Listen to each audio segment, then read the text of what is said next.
오늘은 계속되는 박해 이런 제목으로 하나님 말씀을 전합니다. 이제 초대교회가 유대에만 머물러 있다가 최초로 안디옥 교회가 이방 땅에 세워졌고, 또 이방인으로 최초로 고넬료라는 로마 군인이 성령 받고 세례 받고, 그래서 이방인의 첫 열매가 되고, 점점 이제 복음의 확산이 멀리 이방 땅에까지 퍼져서 우리 하나님의 구원의 범위가 온 천하에 다 이제 이루어지는 과정 중에 있습니다. 그런데 순탄치만은 않았습니다. 박해가 있었어요. 스데반을 돌로 죽였잖아요. 그리고 유대의 이 종교 지도자들, 흔히 바리새인, 또 서기관 장로, 이들이 특히 이 그리스도라는 이 예수 그리스도를 따르는 사람들을 박해하기 시작했습니다. 그러니까 박해는 처음에는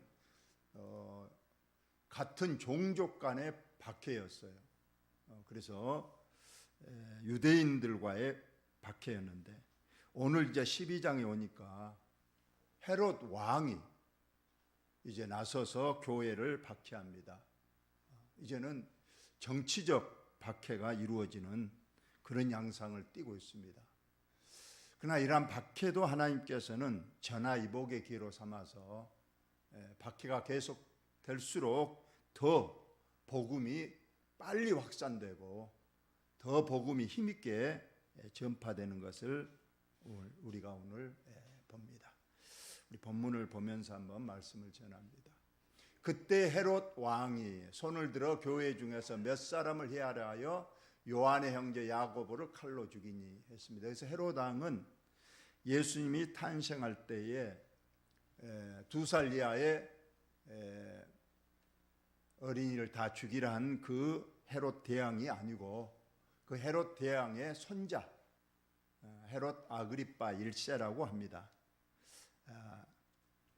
그가 이제 오늘 교회를 박해를 하는데, 가장 먼저 오늘 요한의 형제 야고보를 칼로 죽였다. 여기서 요한의 형제 야고보가 누군가? 바로 예수님의 12제자 중에서 특히 예수님이 아주 중요한 곳에 세 제자를 항상 데리고 다녔는데, 베드로, 야고보, 요한. 그래서 그 12제자 중에서, 그 중에서도 이 3인방 제자 중에 이 야고보, 이를 오늘 헤롯 대왕이 직접 손을 들어서 칼로 참수를 해서 순교를 했습니다. 바로 12제자 중에 최초의 순교자가 오늘 헤롯 대왕에 의해서 나타나고 있습니다. 오늘 이 헤롯 대왕은 결국은 이 야고보를 죽이고, 오늘 끝에 19절에 보니까 또 베드로를 이제 감옥에서 잘 지키지 못한 그 파수꾼을 죽이라 명하고, 자기는 유대를 떠나 지중해 연안 별장 가이사라로 가서 머물렀다. 그리고 이제 나중에 보니까 이 헤롯 왕이 1년 뒤에, 그로부터 약 1년도 채 되지 못해서 54세 나이로 하나님께서 독벌레를 준비했다가 그를 헤롯 대왕이 가이사랴에서 죽고 말았다는 것을 기록을 하고 있습니다. 지금 야고보가 결국은 죽었어요. 그런데 이걸로 그치지 않았어요. 유대인들이 이를 기뻐하는 걸 보고 베드로도 잡으려 할세, 이는 무교절 기간이라.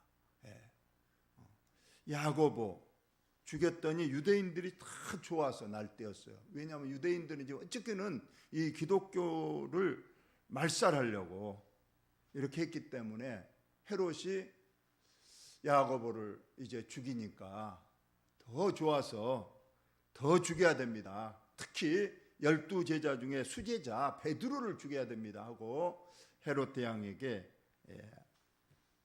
진언을 했더니 헤롯 대왕이 그거 잘 됐다.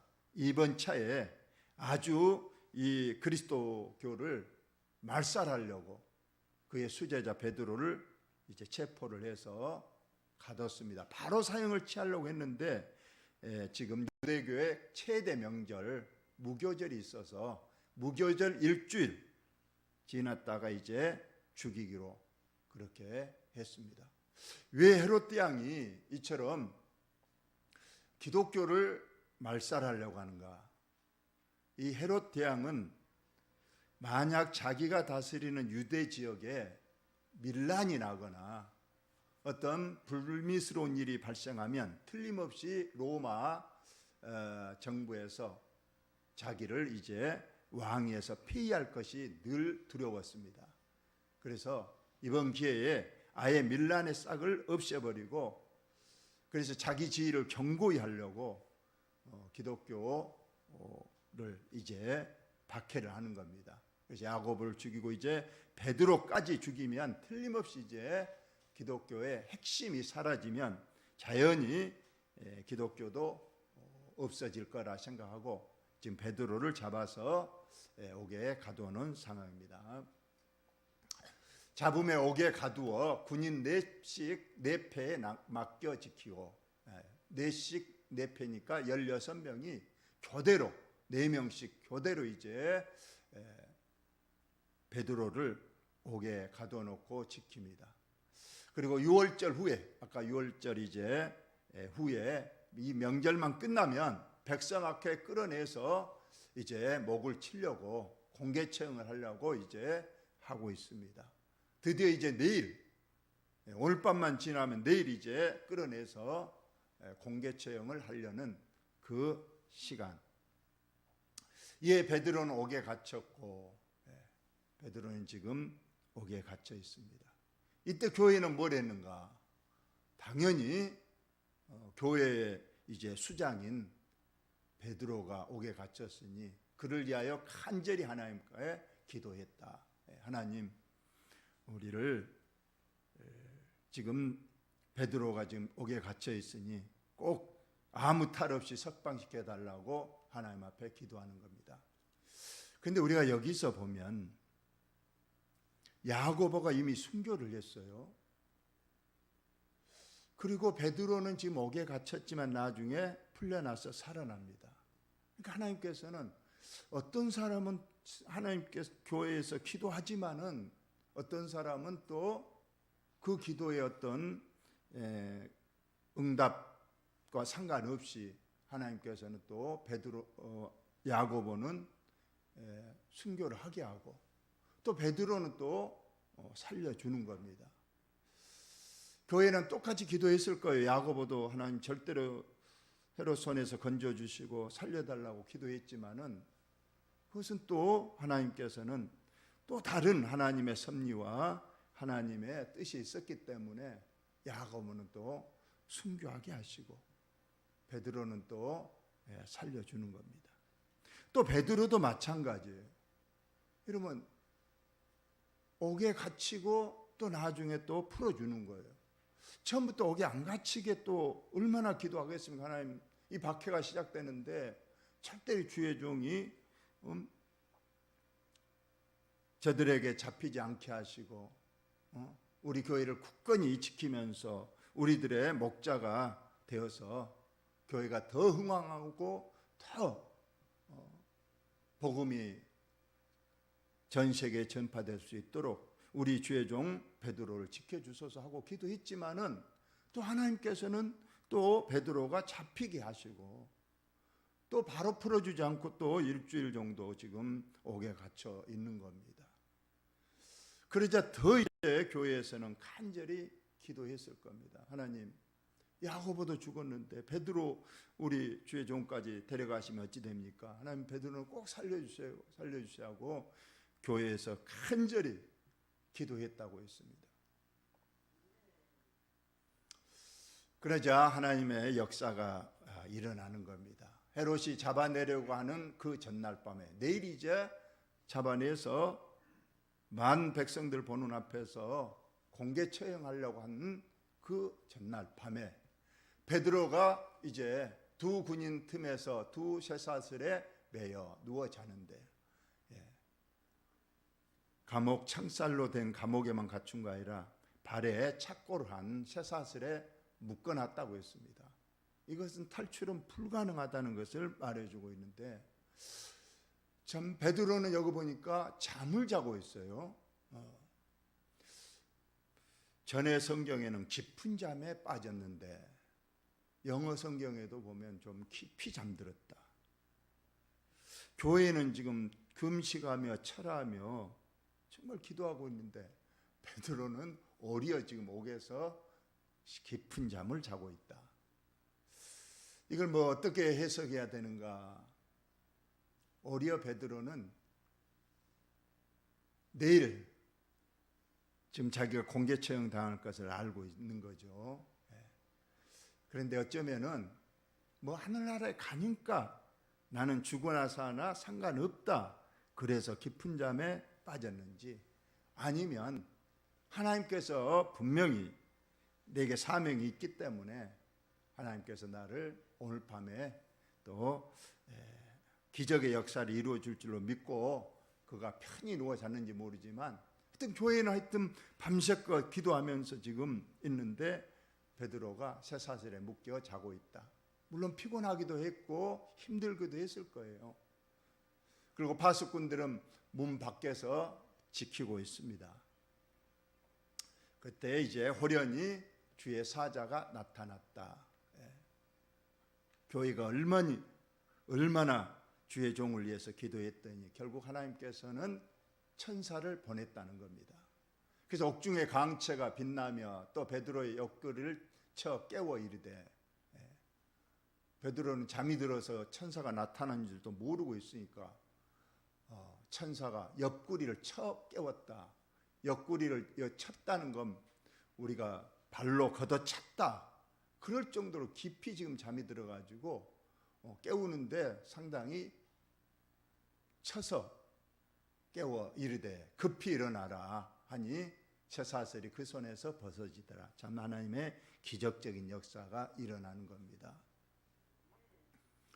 천사가 이르되 어서 띠를 띠고 신을 신으라 하거늘 베드로가 그대로 하니, 그러니까 지금 감옥 안에서 이루어지는 일인데 지금 그 무거운 쇠사슬이 벗겨지고 또 파수꾼들이 지키고 있는데 그들의 눈을 가려서 전혀 알지 못하게 하고, 그래서 이제 천사가 따라오라 해서 베드로가 이제 그 감옥을 나오는 겁니다. 베드로가 나와서 따라가는데 천사가 하는 것이 생시인 줄 알지 못하고 환상을 보는 거 아니라 그러겠죠. 그 무서운 쇠사슬이 벗겨지고 창문이 열려버리고, 그래서 따라갔는데 이것이 지금 내가 꿈을 꾸고 있냐, 이게 뭔 환상이냐 하면서 지금 따라 나오는 겁니다. 이에 첫째와 둘째 파수를 지나, 얼마나 그 엄중합니까?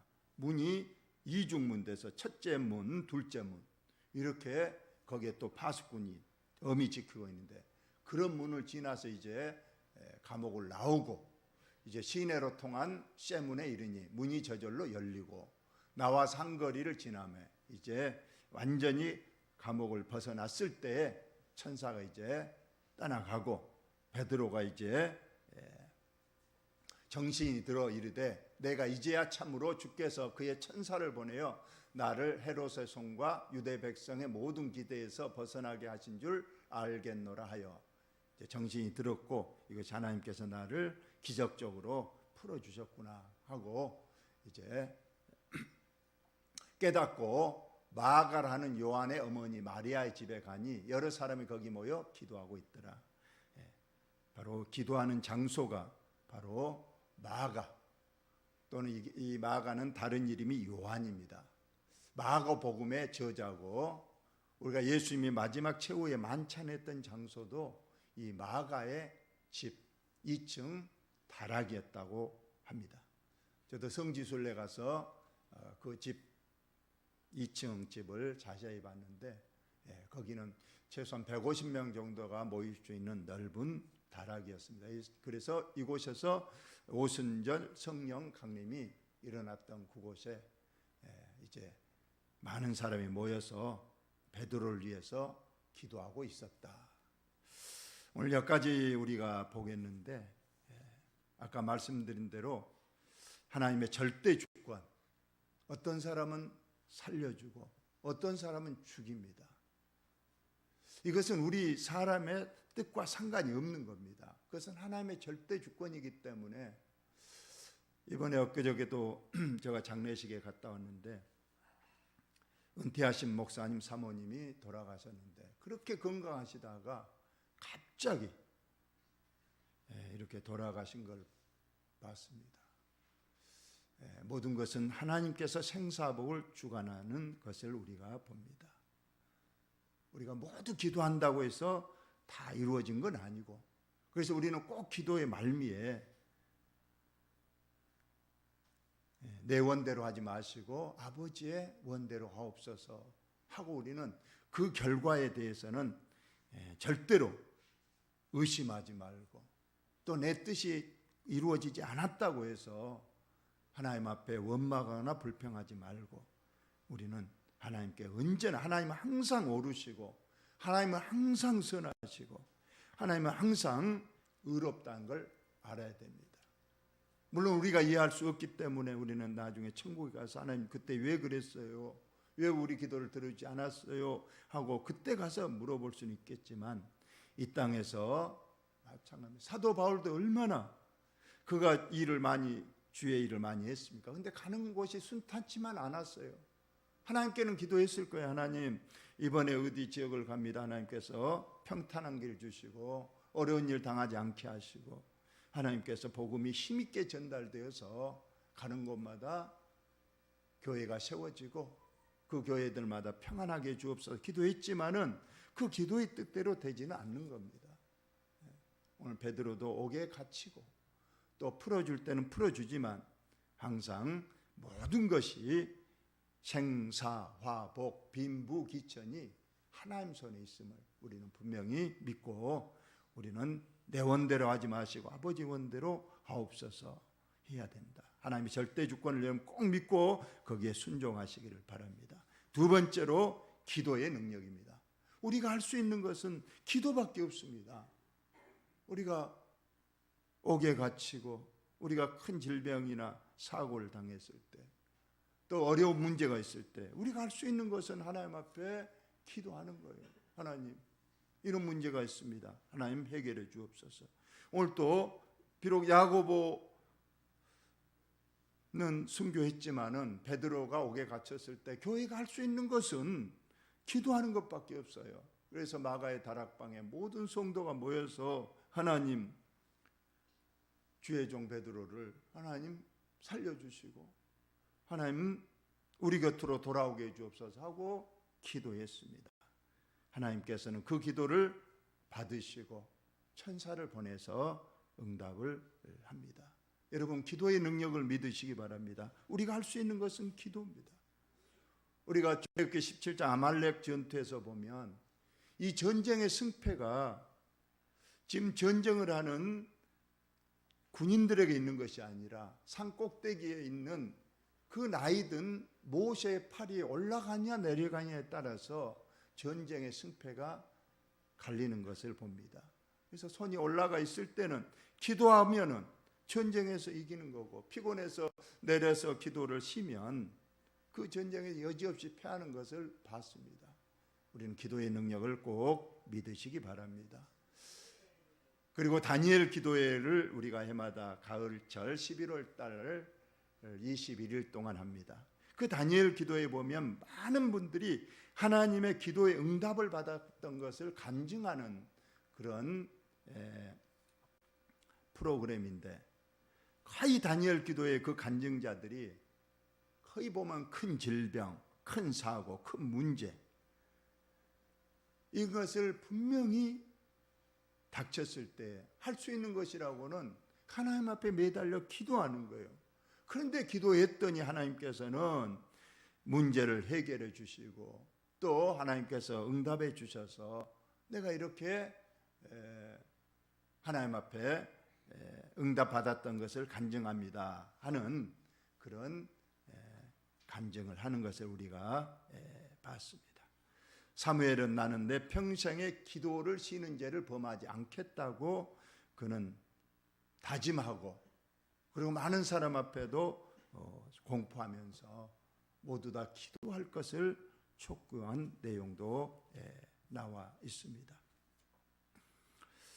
어떤 장로님이 계셨는데 어느 날 아들에게 전화가 왔습니다. 아버지, 제가 차 사고가 나서 병원에 입원했습니다. 그래서 장로님이 부랴부랴 아들이 입원해 있는 병원에 갔습니다. 아들이 그럽니다. 차를 타고 가다가 잠깐 졸았는데 차가 언덕을 굴러가지고 세 바퀴나 굴러서 큰 사고가 났는데 다행히 차만 찌그러지고 저는 다행히 많이 다치지 않고 타박상 정도 입어서 참 하나님이 나를 살려주시고 아버님이 기도해 주셔서 이렇게 제가 무사합니다. 하나님 감사합니다 하고 장로님에게 그런 얘기를 하더라는 거예요. 그래서 아버지인 장로님이 그 아들에게 말했습니다. 그래, 하나님이 도우셨구나. 하나님께서 우리 기도를 들으시고 응답하셨구나. 그래서 난 너보다 더 감사한 일이 있다. 그러더라는 거예요. 그래서 아들이 아버지도 뭐 큰 사고 났었어요. 그러니까 아버지 장로님이 하신 말이 오늘 나는 전혀 사고가 안 났다. 사고 안 나서 나 지금 멀쩡하다. 차도 멀쩡하고 몸도 멀쩡하다. 이보다 더 큰 감사가 어디 있느냐. 여러분, 사고가 나서 차가 덜 찌그러지고 덜 다친 거에 감사한 겁니까? 아예 사고도 안 나고 오늘 정말 내가 이렇게 평안하고 무사하게 이 저녁에 와서 예배드린 게 더 감사합니까? 여러분, 감사하지 않으면 한번 사고 한번 내줄까? 우리 하나님께서 그러시면 어쩌실렵니까? 여러분들 감사하시기를 예수님의 이름으로 축원을 드립니다. 사고 안 나고 병 안 걸리고 평안한 것이 다 감사하다. 물론 우리가 일생 살다 보면 어려움이 있습니다. 그럴 때마다 또 기도하면 하나님께서 도와주셔서 감사하지만 우리가 우리 자녀들이 늘 평안하게 있는 소식을 들을 때 하나님 정말 감사합니다.